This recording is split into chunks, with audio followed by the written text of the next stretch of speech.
Before we get started, just wanted to say I am no expert. This is just my journey trying to figure this stuff all out.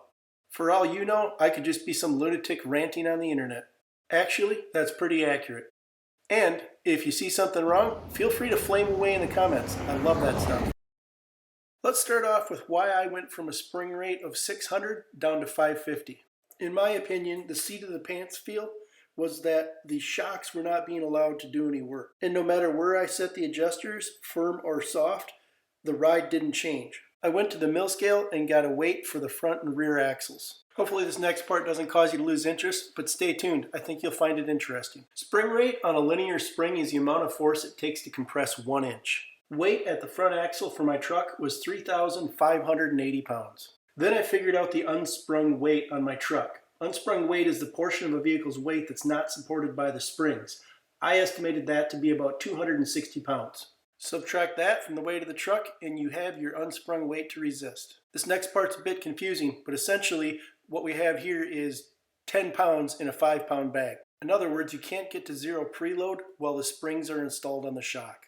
The springs already have 2 inches of preload baked in, as the springs are longer than the space they go into. That's why when you look at the coilovers installed on the truck, they only have 1 inch of thread showing, but essentially you got 3 inches of preload. So 3 inches times 550 twice is 3,300 pounds. So it might not seem like it, but lowering the spring rate by 50 pounds is actually going to allow the shock to do some work instead of being resisted by the spring so much. This isn't King's fault. Ford F-150s come in a lot of trims and styles, and King has to make a shock that'll work for all of them. That's why you got to tune suspension to your specific application.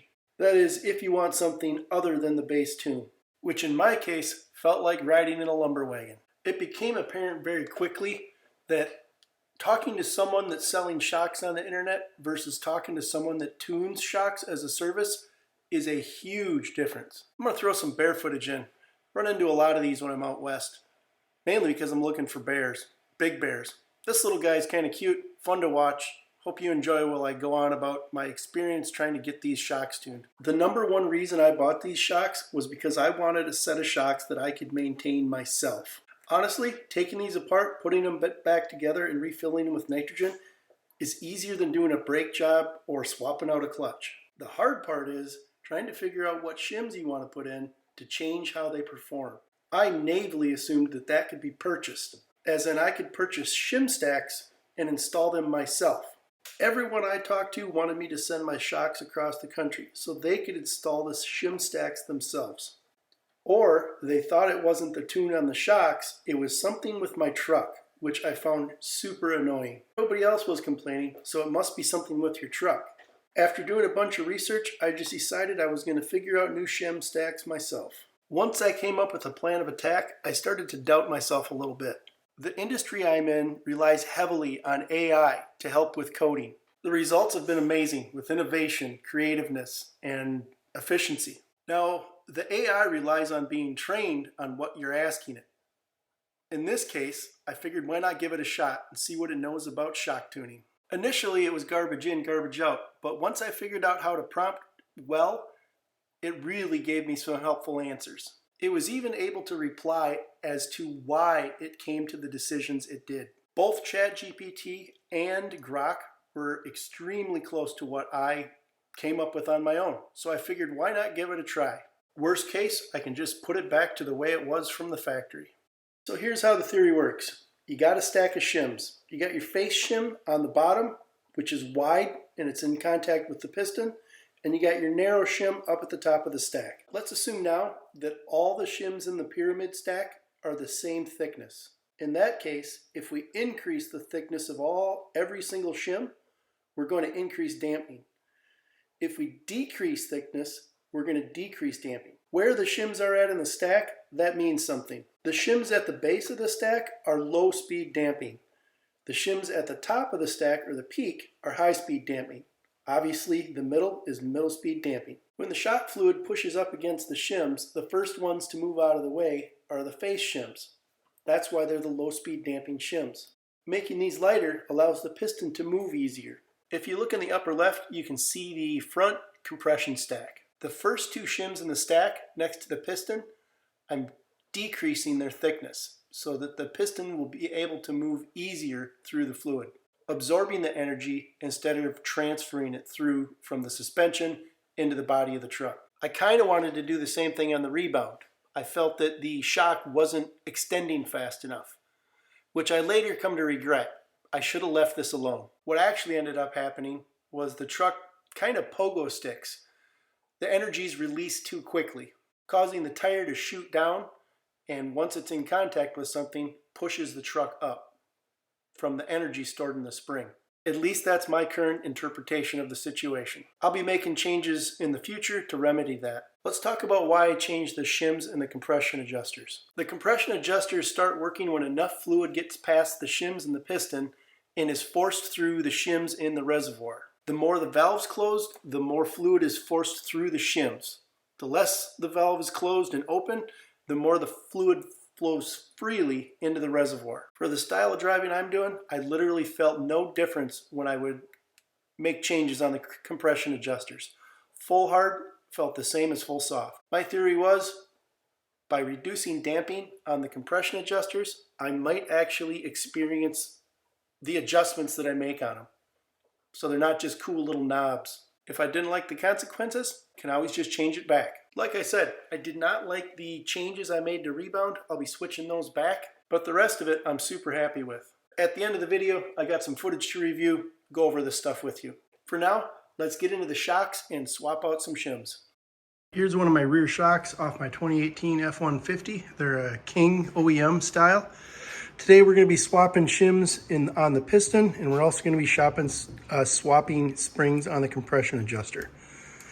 It's riding a little too rough for my liking, so we're going to be reducing the damping on the compression and rebound side of the piston, and we're also going to be doing the same on the compression adjusters. Just to give you the lay of the land here, got a little vise mounted on the bottom of my bench. Makes things a little bit easier working height.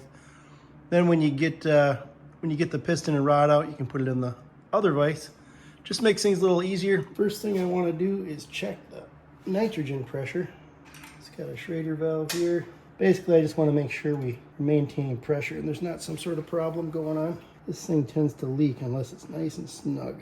This thing just depresses the valve. And there we are, 150.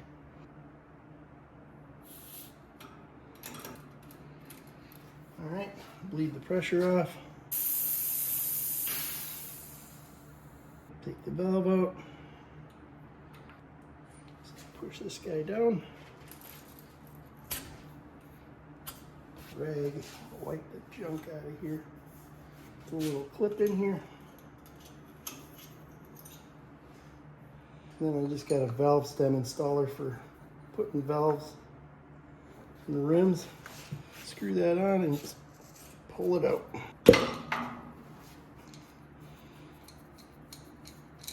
Give you a look down there inside of the nitrogen piston. Keeps the nitrogen separate from the oil. Just screwing this T-handle in there. And I'm checking my height here for oil. Yep. I got a piece of tape on there. And what we're going to do next is remove this little grub screw. I tried using a ratchet on this, but everything I have rubs up against the shaft. I don't want to leave a mark in it. It's just a little grub screw. Holds it in place. The spanner on. See if it comes off without having to hit it. Nope. All right, this should just take a nice light hit. Yep, there we go. Doesn't need to be very tight.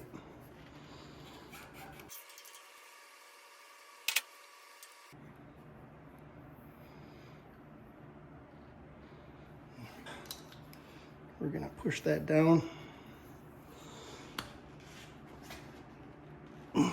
Helps if you pull up on this piston, the nitrogen piston. There. So it's pulling up here and pushing down on that. I'm using these little guys so it doesn't hurt anything. All right, we got another clip in here.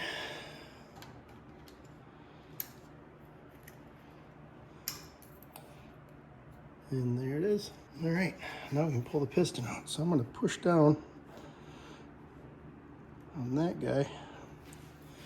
And hopefully I'm not going to spray fluid everywhere. There we go. There we go. I just had to push down on it a little bit. All right, let me get a pan ready, because I don't want this stuff flopping all over the place. There we go. So there we are. Piston, wear band, and you can see the shim stacks on each side. I'm going to readjust here. All right, before I spill fluid everywhere, I'm not going to press my luck. I'm going to dump this thing out. I'm going to be reusing this oil because I might have a few more stack changes on the shims. So here's the business end of the shocks.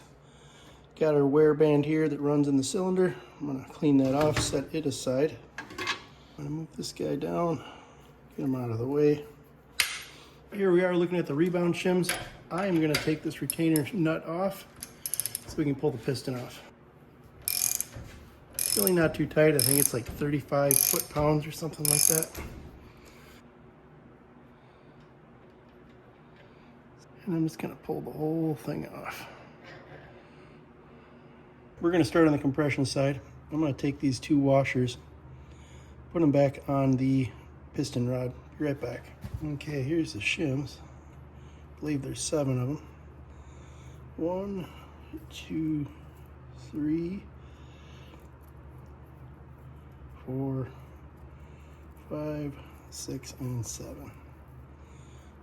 I'm going to measure these up. This one should be a 12 by 1.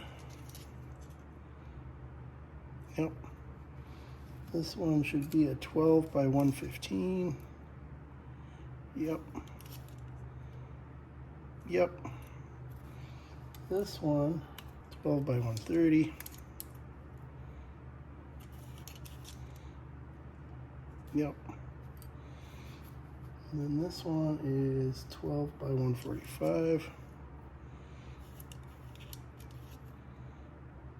Yep. And we got an 8 by 1, I believe is what it is. Yep. Flutter. And then we move into the 8s. So this is an 8 by 160. Yep. And 8 by 175. There we go. All right, I'm going to swap in the shims we're putting in. All right, so on the compression side, we are swapping out the 2 right on top of the flutter, and we're going from 12s to 10s. So these should be 10s. Yep. And that is a 12 by 130. Oh, that one doesn't go there. This one is a 10 by 45. There we are. 10 by 45. Yep, goes right on top of the flutter. And this one is 10 by 30. And that one goes on top of that one. Then we are pulling out the 2 12s that were there and putting in 12 by 115.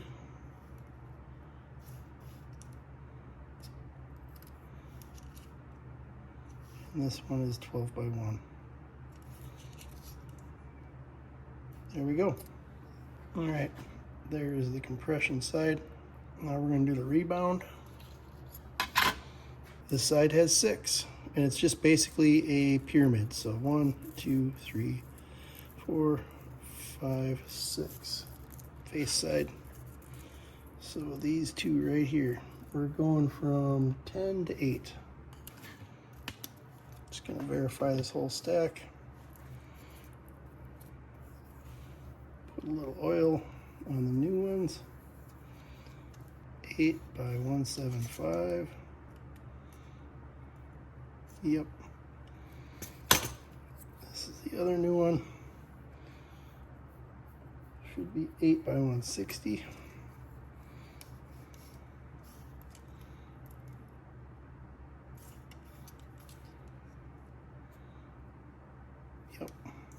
Should be 10 145.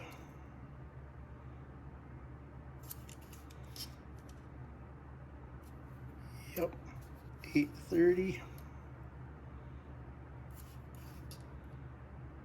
Yep, 8 115.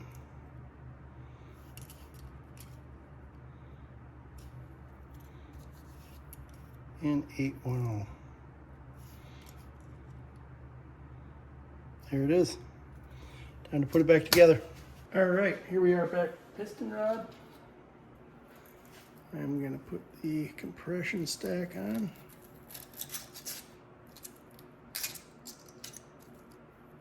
Put the piston down. 3-bound shims facing up. Put the spacer on. Got a little boo-boo here from the last time I pulled the bleed screws out. I ended up dropping it, but I was able to salvage it. All right, put the nut back on. Grab the torque wrench. And there we are. And that's all there is to switching out the shims. Hopefully these will make my truck ride a lot better. All right, I'm taking a little side detour here. I want to pull these long screws out and put a little anti-seize on them, a little grease. I am a little worried that the climate I'm in, with all the salt, that eventually these will never come out again. There we go. Run this back in, do the other one, and then we'll meet back up. I had to show you what I was talking about. They make these things in California, and they just do not have context on what the Midwest is like. There we go. Much better. A couple more years of that, and that thing never would have came out. We had to go back down to the lower level. Time to pull this piston out.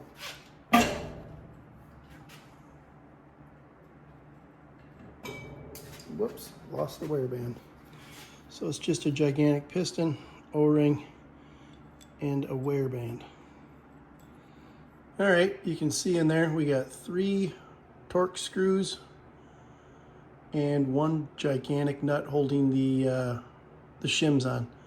So what we're going to do is we're going to take that nut loose, and then we are going to pull the torque screws loose, and then we're going to take a magnet and pull that whole thing out.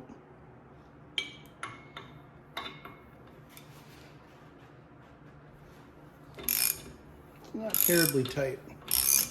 I mean, we're not going to remove it all the way. Just want to make sure it's hand tight so I can get it off the thing.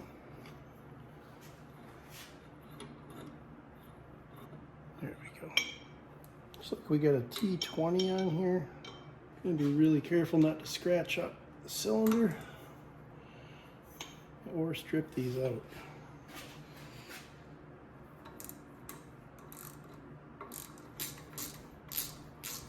That's 1. Now these are not terribly tight. It's 2 and 3, and out came a screw with it. Like I said, just a T20. And now for my magnet that bends space-time. There we go. Should have 2 screws, yep. All right. Put this thing over on the tray and get a better look at it. All right, here we go. Let's set these guys aside. Pull this nut off. I think that's just some Loctite. Yeah. A little spacer.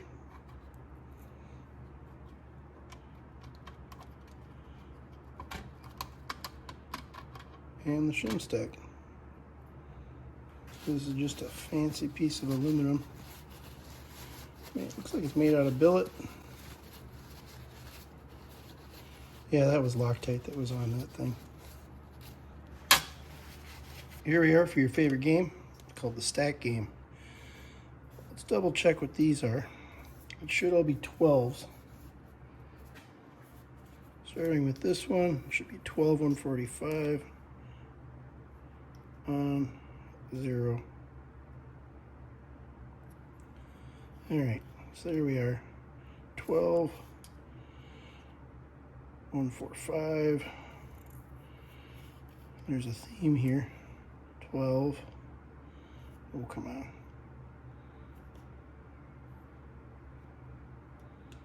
Close enough. 12, 130. 12, 115. And 12, 1.0.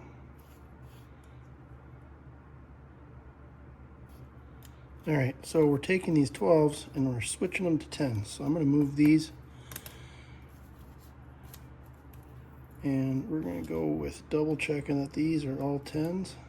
10 by, what is it again, 145? Yep. 10. Close enough. By 130. And double checking 10 by 115. And 10 by 1.0. There we go. Let's put it back together. I am going to oil these guys up. Just seems like the right thing to do.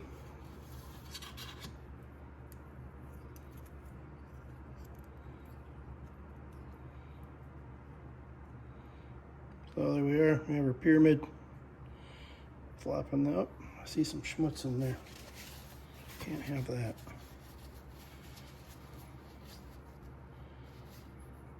There we are. All better. I'm not going to put Loctite back on here. It didn't seem like it really did anything, taking it apart. I mean, it's like it wasn't even there. I'm going to go with good and tight and see what the universe brings me.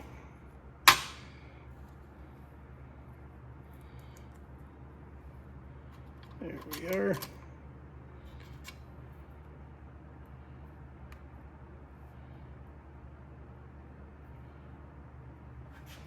Seeing something on this washer that I don't like. I will be right back. All right, I got it all fixed up. Had a little bit of Loctite, kind of like a ridge along it.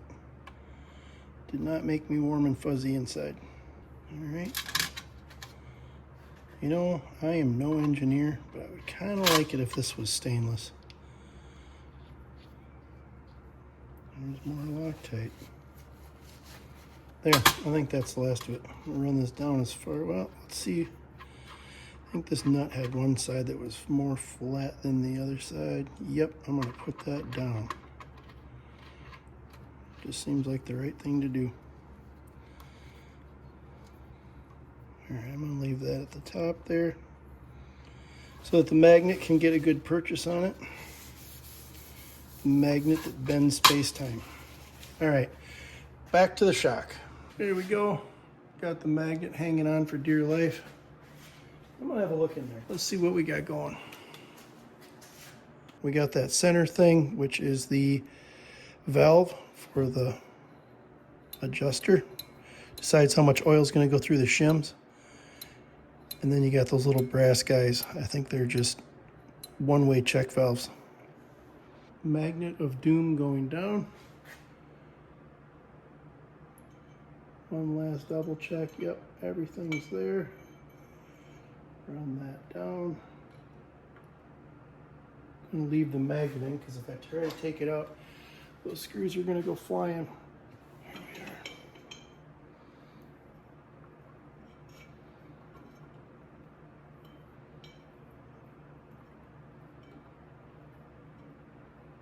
are. Got one started. All right, I'm gonna attempt to pull this magnet out. Hopefully the whole thing doesn't come up. Ah, there we go. That is one strong magnet. Well, the headlamp says it's time to change the battery out. All right, snug these three down. All right, they're all tight. Now let's do that nut. Remember, it's just billet aluminum. You don't want to go too crazy. Just kind of feeling it out here. I don't think I want to try it any tighter than that. All right, all 3 screws tight, and that main nut is tight again too, and the shims are swapped out. Yeah, you can see those little brass things. So those must be check valves for the oil to go back into the piston. And then when the valve is open, it lets oil through the shims. So there you go. I said that wrong. When the valve is open, it lets oil flow freely. When it's closed, it forces it through the shims. Little check valves just let the oil flow back in freely from the reservoir back into the shock body. As I said, I am reusing this oil because I might have more shim changes to do. And once I get everything all settled, I'll swap it out.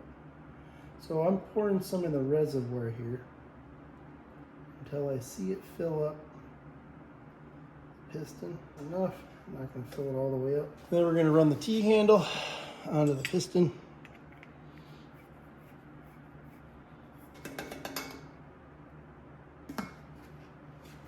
I'll put some oil in the O-ring and a little bit in the cylinder too, a good measure. Run this guy down, the wear band down.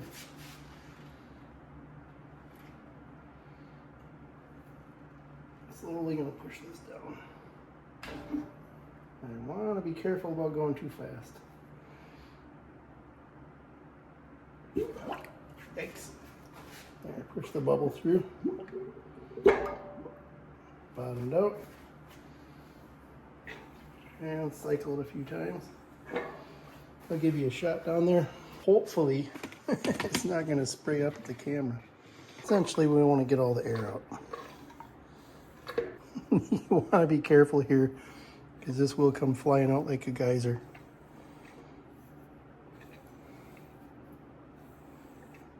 I wrecked enough phones in 2025. Anyways, you get the idea. I'm going to do this for a while until I'm happy there's no air in there. I'm satisfied all the air's out.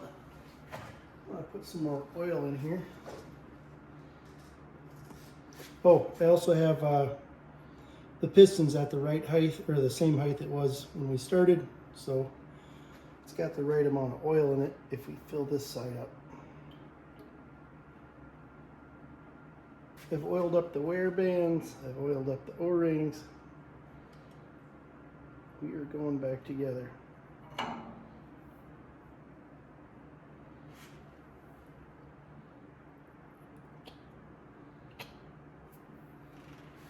You want to do this nice and easy, or it will already starting to spray everywhere.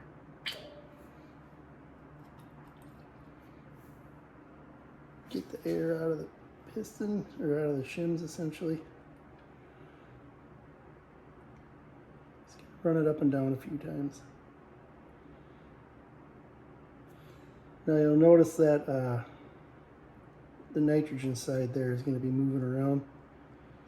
Before we go back to close it up,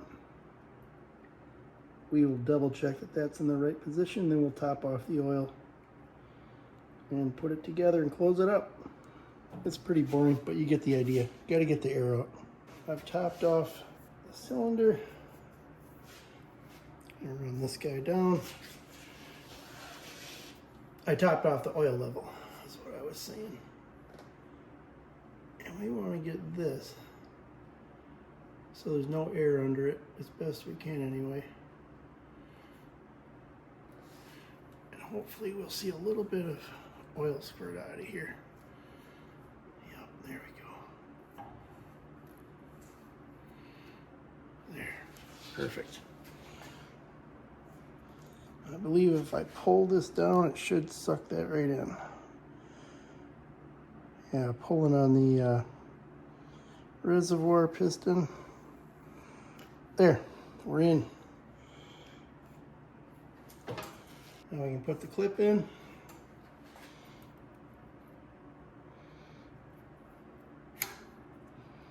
All right, now I'm going to push down on this, and that should rise up. There we go. Double check that this O-ring is oil all the way around. Run this guy down. Screw him on.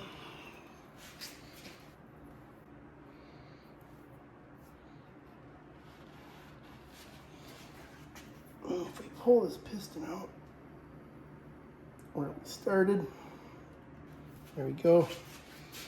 And we check the oil height and we are good. I'm going to pull this out and tighten this down.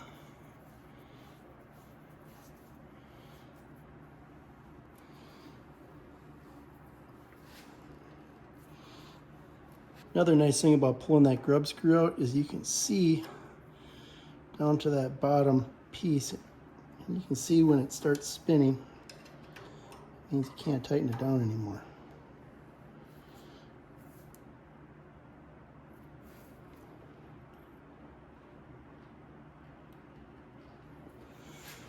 I'm not gonna go crazy, I'm just gonna snug it up. There we go.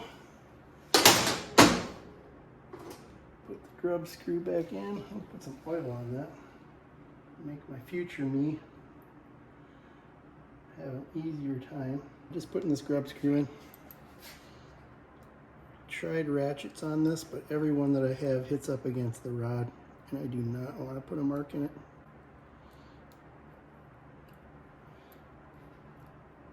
Anyways, when I get done screwing this in, I'll meet you back.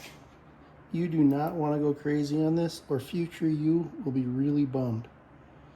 So we're just going to snug that up. I oiled this guy up real good, the O-ring. Push it down. There we go. The clip in. I am going to pull that guy back up. There. Put the Schrader valve back in.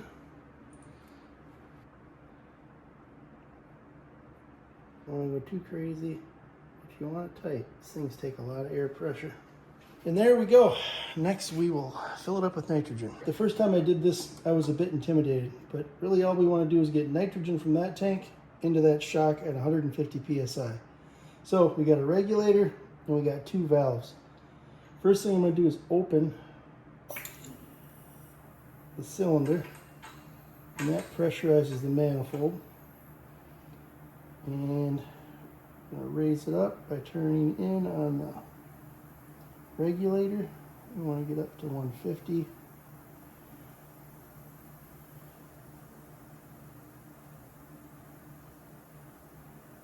Oh, it's a little too high. We want to basically creep up to 150. All right, I'm going to run this one down, start filling the shock.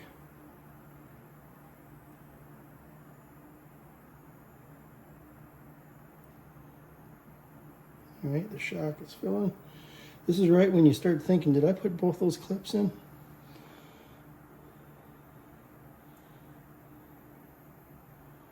All right, I got a little leak on that one.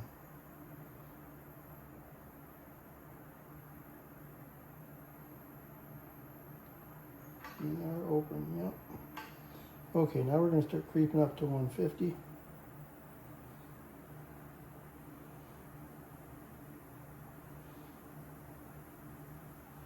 I'm going to go just a titch past. There we go.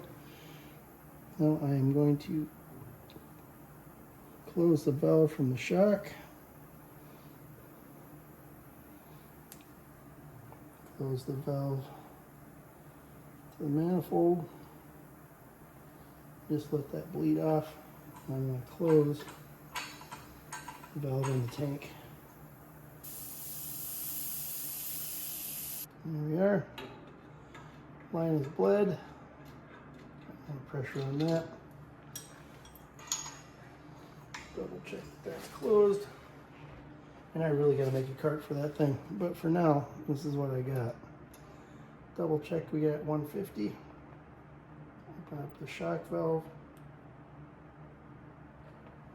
Here we are, 150.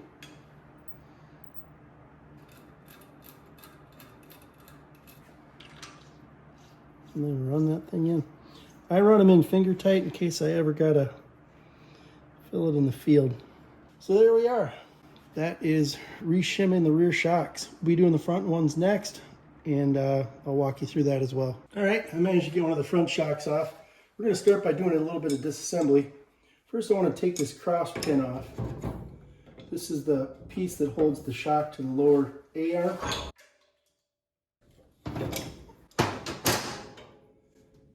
This one, for me, I think it did one winter, and it ended up ruining this thread, so I had to buy a couple new ones. We'll be installing those, but I highly recommend, as soon as you take these out of the box, pull this thing apart right here and put some grease on it. Because when I went to pull mine apart for the first time, the threads came along with it, and then I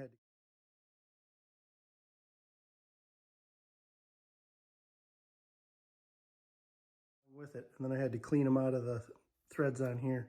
Definitely grease these up before you start running them. And up on the top here, we got an Allen head in there that we need to take loose so we can get this top pillow mount. I guess it's not a pillow mount, but the top shock mount, we got to get it off. Again, this is another one you're going to want to grease up. This thing would not be fun to get out if it was rusted in place. And as you can see, last time I was in there, I did some anti-seize. There it is. All right, first thing I want to do before we pull the spring off, I want to get a reading on the pressure in this thing. And I think I'm going to let the pressure out on the nitrogen before I put it in the spring compressor.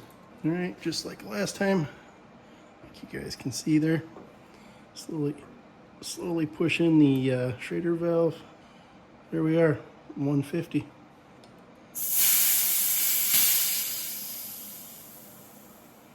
Here we are in the spring compressor. I got it cinched down. Now we can take the bottom retainer out. Once the spring's out, you can pull this retainer. And that's all it is to it. Nothing special.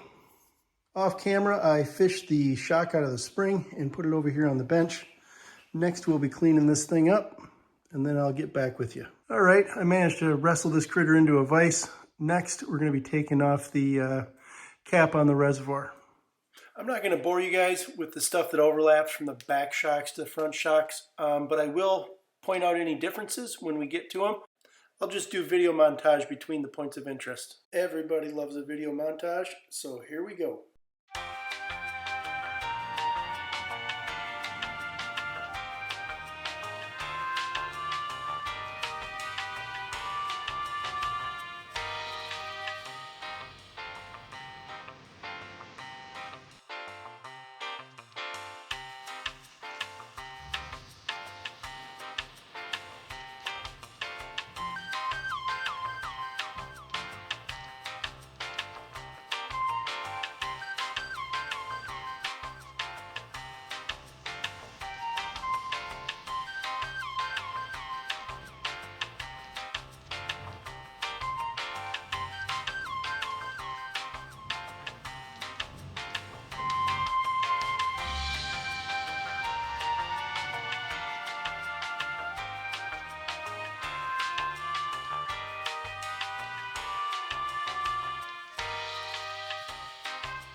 Front shock is quite a bit different than the rear. First of all, got this gigantic spacer, followed up by a washer. Then we got this bump material for when it bottoms out. Cap is pretty much the same. This guy here is a little bit different. It's got some bump material here. And then we got this huge, I don't know, spacer.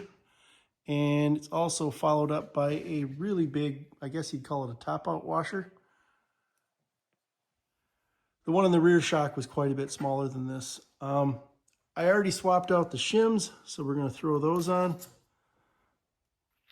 And the piston is ready to go. Just got to tighten it down. Not going to bore you guys with that, and I didn't go through with measuring all the shims. Kind of boring, pretty much the same as the rear shock, just a little bit different configuration. Future me here. Notice that little hole, that little bleed hole in the 7 o'clock position. Apparently these are different than the rears. They got that little bleed hole in them. So I had to pull this one back off the truck and reclock it. Lesson learned.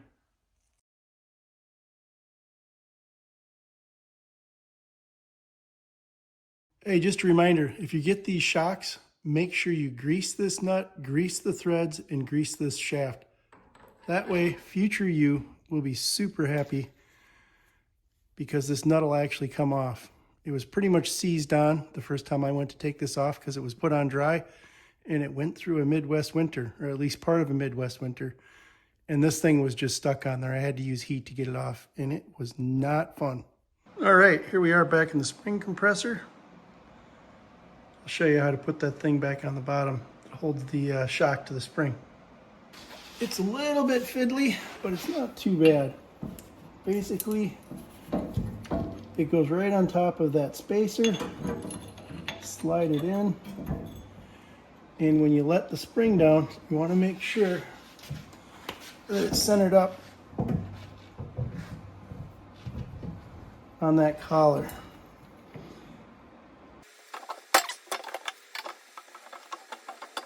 And that's it. It is almost complete. We got to put that top pillow mount or whatever you want to call it back on, and then we're done. Well, we got to fill it with nitrogen too, and put it back in the truck and test it. So just a few more things to do. Here we are, 150. And the last thing before we install it in the truck, put the hat back on. There we go. I'm going to put this thing back in the truck. All right, I got them installed back in the truck, but I wanted to give you a quick word about these Rancho upper control arms. I paid $354 for the pair. They come with replaceable rubber OEM style bushings and a replaceable upper ball joint. Basically what happened was the stock ones was just on the limits of the angle that I needed for a good alignment, if not past it.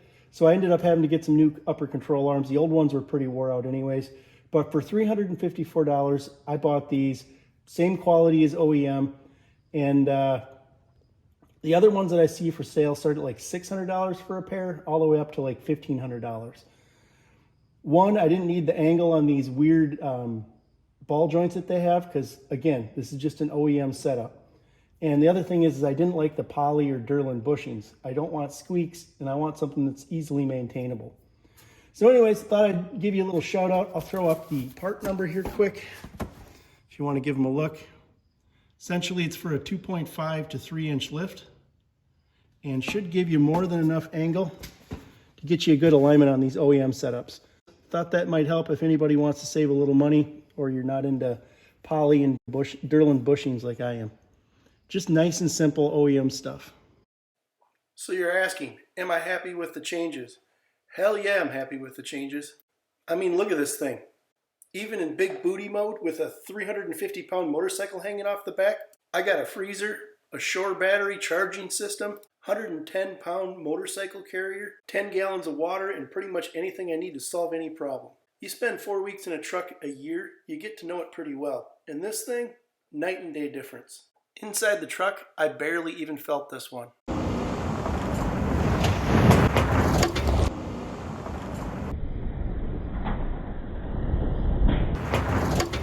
But I should have left the rebound alone. This pogo sticking got really annoying. Another mistake was not putting the bleed valves back in. You can see them squirting oil out here. Great diagnostic tool, but totally will ruin your rebound if you're trying to control it. Each piston has 3 grub screws. You can pull them out and oil bypasses the shims.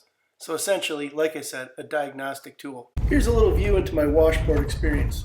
Kind of give you the idea of what's going on.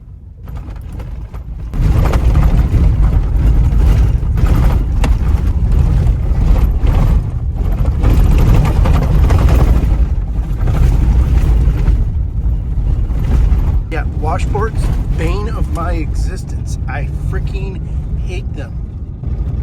That was towards the end of the trip. As you can tell, I'm totally over it. On random compression events, we're doing way better than we were before. You can kind of see in the last clip the pogo sticking I'm talking about, but like I said, overall, this is night and day difference. Super happy with what I got. I'm also feeling positive knowing that I can make changes and still improve on what I got.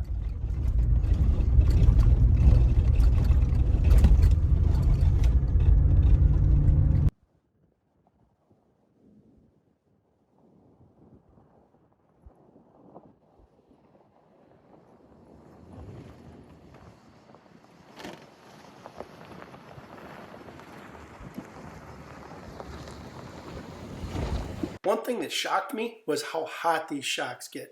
I can't imagine how hot those trophy trucks get, but yeah, absolutely in shock at how hot these get. This was after running up Skelcoho Pass. I got to the top of it and stopped to check them out and make some adjustments. Totally made me reevaluate shock oil life. But in the end, I guess that's their main purpose, to turn bumps into heat. All right, we tried full hard. Wow, these things get hot. Tried full hard. I'm gonna go halfway. There we go. Wow, they make a lot of heat. But yeah, full hard, absolutely hated it. We're gonna try halfway in between just to see if we like that.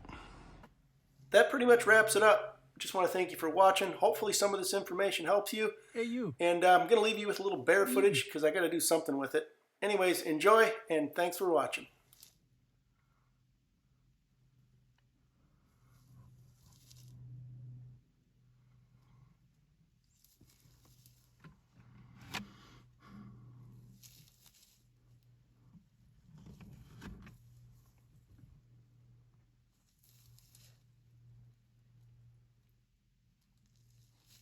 Maybe you're 80 pounds. You might be 80 pounds.